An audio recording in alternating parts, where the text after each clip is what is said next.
We are now exploring the last exam questions of Statistics 2. These regard Lesson 3 of Chapter 5, the Central Limit Theorem. The first question is this one.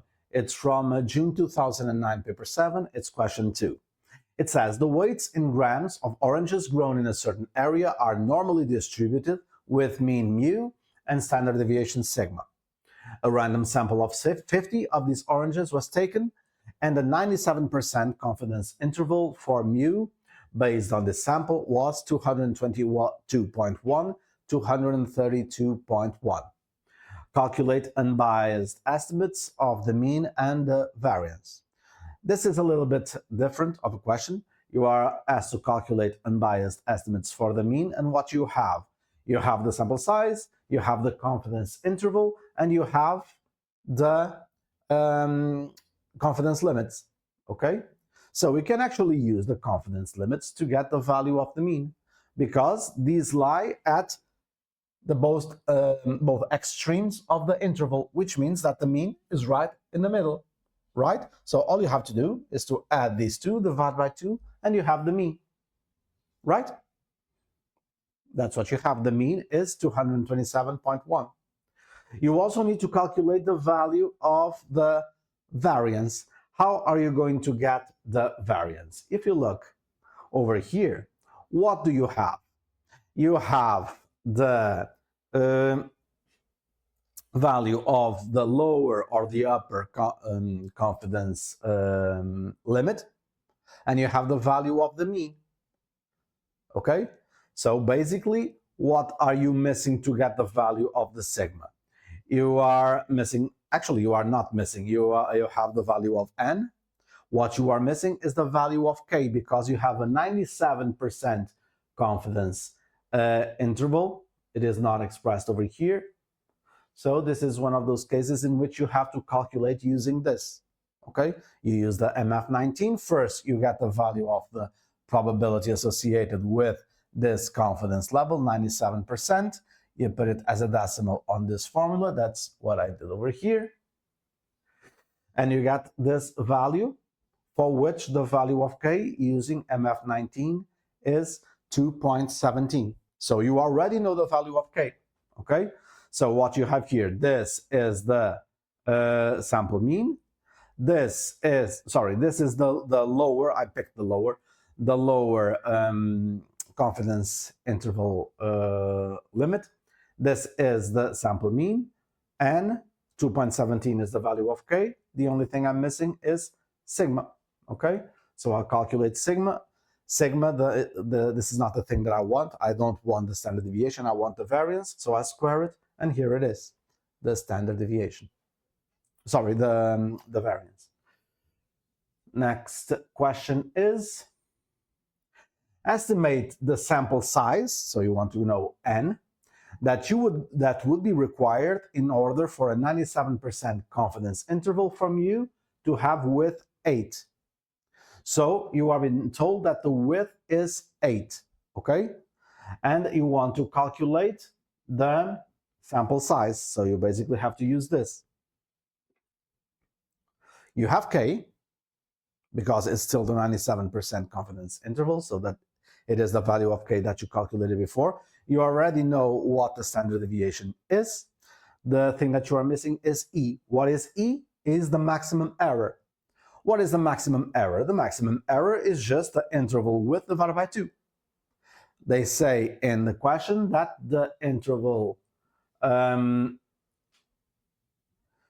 width is 8. So 8 divided by 2, that's basically 4. So that's what you plug in over here, okay?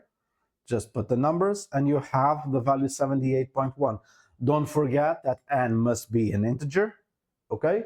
So the required sample size is going to be not 78.1, it's going to be 79 oranges. It needs to be bigger than 78.1, so that's 79 oranges.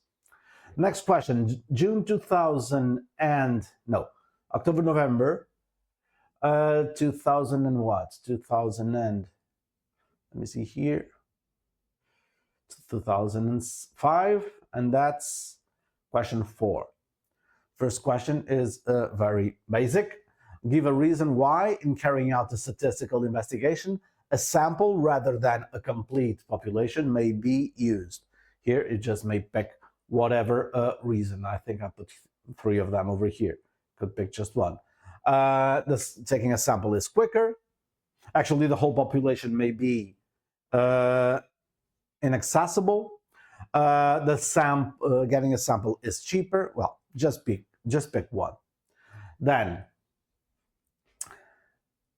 Rose wishes to investigate whether men in her town have a different lifespan from the national average of 71.2 years. She looks at government records for her town and takes a random sample of the ages of 110 men who have died recently. Their mean age in years was 69.3, and the unbiased estimate of the population variance was 55.61. Calculate a 90% confidence interval for the population mean and explain what you understand by this confidence interval. So let me just write down, I already have it here in green, all the information that you are being given. So this is the true population mean, this is a sample mean, the sample size n is 110, you are being given the variance. From the variance, you can automatically get the standard deviation of the sample. You have a confidence interval of 90%. From this, you can get straight away the value of k, that's 1.645. So in order for you to get the interval, you have all the information, right? Sample, median, k, sigma, n. Just substitute the values, and here you have the confidence interval. What does it mean? It means that 90% of all possible random samples intervals would contain the population mean.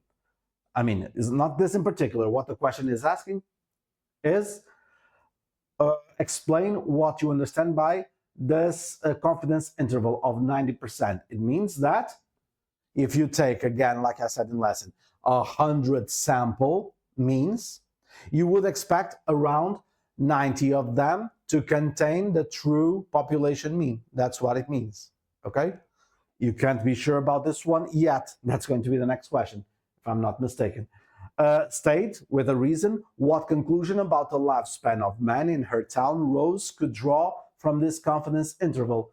As you can see, the confidence interval, the maximum is 70.6. And the actual value for the whole country, I think, is 71.2 years. So since the population mean is above the confidence interval, there is a reason to believe Rose's town man lifespan is lower than the national average. Okay? It doesn't contain the national mean. So there are reasons to believe that it is lower. Okay? See here how, despite the fact that you have a confidence interval of 90%, there are the confidence interval didn't capture the mean. Okay, in this case, it means that the lifespan is lower in her town than the national average. Okay, last one. This is also a paper 7 from 2008, and it's question 4. Diameters of golf balls are known to be normally distributed with mean mu centimeters and standard deviation sigma centimeters. A random sample of 130 golf balls was taken and the diameters at centimeters were measured. The results are summarized by the information that you are being given here. And from it, you are first asked to calculate the unbiased estimates of mu and sigma square, the variance. So here in this case is just applying the formulas. Okay, you already know how to do this. It's just basically copy pasting, and you have the results for the sample mean and the variance. Then calculate a 97% confidence interval for mu. Also, all the information is going to be here. 97% is the same procedure we used before for the first question that we talked about. Not going over it again. So here we have the value of k. You just apply the expression, and you have the information for all of these things. Just substitute, and you have here the confidence interval. And the final question is, 300 random samples of 130 balls are taken, and a 97% confidence interval is calculated for each sample. How many of these intervals would you expect not to contain mu? Okay, so you have 300 random samples of 130 balls, and you still have the 97% confidence interval. What does this mean? To begin with, a 97 confidence level means that 97% of all 300 random samples intervals will contain the whole population mean mu. That's the definition of what the confidence level is to begin with, like I said in lesson. So if you have a total of 300 random samples, what is the expectation for let me see again one thing, not to contain u? Yeah, if it doesn't, if 97% of the 300 random samples will contain the whole population mean, this means that 3% won't. Okay, so you basically have 0.03 times 300, that's 9 samples out of 300 won't contain the population mean.